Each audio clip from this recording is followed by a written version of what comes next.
Student loan forgiveness. Should the taxpayers be on the hook for forgiving student loans? Should the taxpayers forgive those loans for students who did not graduate?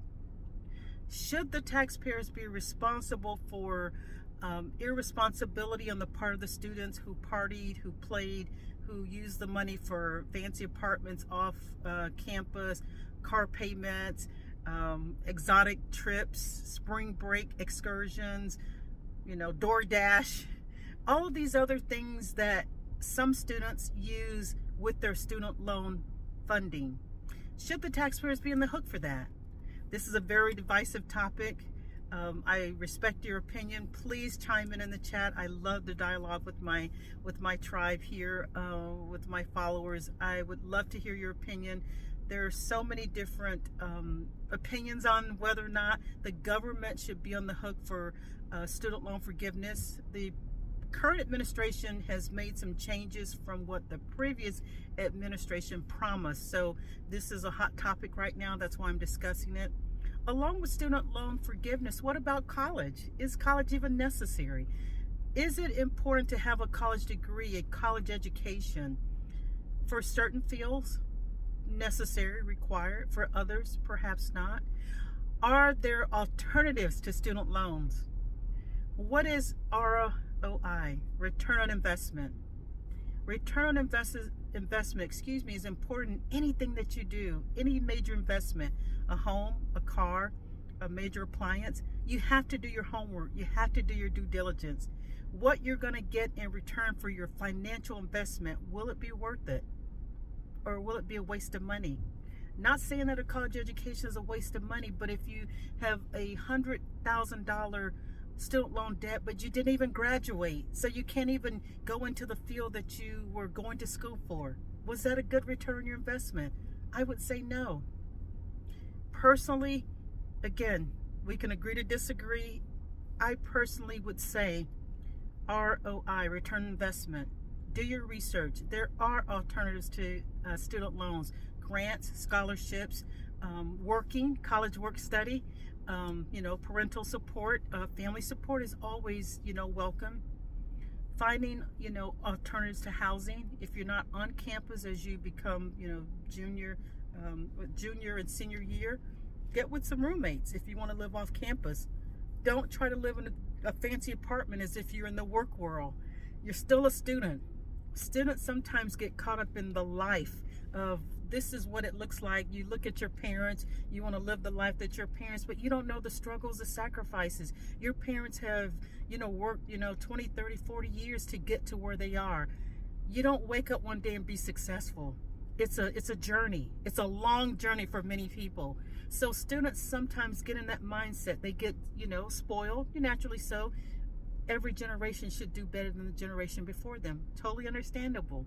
But students should not try to live like they are their parents. And that's what I've seen in my personal experiences, having, lived on campus. I went to a 4-year university, graduated on time. I was there 4 years because I was on scholarship and grants. I went on to graduate school. I did not have any student loans. I paid for my graduate school out of my own pocket, a lot of sacrifices. That's why this topic is very divisive, because I paid for it out of my pocket. It took me a while, some sacrifices along the way. Undergraduate, I didn't have any student loans. I had grant scholarships, parental family assistance. So I never had student loan debt. So that's why I tell my students, I'm a professor. So again, this is near and dear to me. I have these conversations all the time with my students. Don't get yourself into buying student loans that you will never be able to discharge. You can never file bankruptcy. They will follow you to the day you die. And that's unfortunate, because if the debt is so substantial and you may not even be able to get a job to support those payments, it causes a delay starting a family, purchasing a home, buying a fancy car that, youngsters, I remember when I was young, I've had like 10 cars in my life. So, we all get caught up in that. But you cannot live, as a student, you cannot live like your parents live. And again, this is a general for entertainment and educational purposes only. If you were fortunate to have very wealthy parents, we're talking about the average person that's going to college, that wants to go to college, that they may be the first in their family to go to college. That's a lot of my students. They are the first in their families to go to college, so it's a really big deal. But you have to do it smart. You have to be wise. You have to have wisdom when it comes to education because of what I just said. Some occupations, you have to have an advanced degree. Doctors, lawyers, certain fields, I want you to have an education. I want you to have that additional training past high school. I don't want a doctor with a GED. I'm sorry. I want some advanced training if you're going to, perform surgery on me. I want to live. So again, I'm speaking generally. For some of the liberal arts, some of the other, you can go to trade school, much cheaper, and you can really make some really great salaries. Plumbers, electricians, AV, HVC, air conditioner people, plumbers, mechanics, truck drivers. Again, there is no shame in that. Don't spend all this money and you don't even graduate. I have seen as a student myself, I saw so many of my fellow students that never graduated. That's why I know. They partied, they went to clubs, they took all these trips. I worked college work study all 4 years of undergraduate. So that was my little pocket change. Like I said, I had grant scholarships, the sororities. There's so many resources for you. Parents.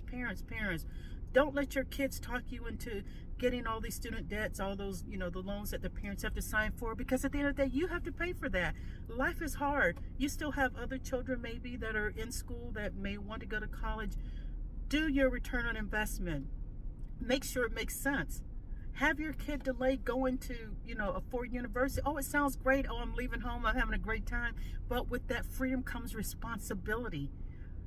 Make sure your kids don't get into a lot of credit card debt when they're in college, because the credit card companies are targeting students. They want them to get the cards. They want them to max them out, take these trips, buy cars.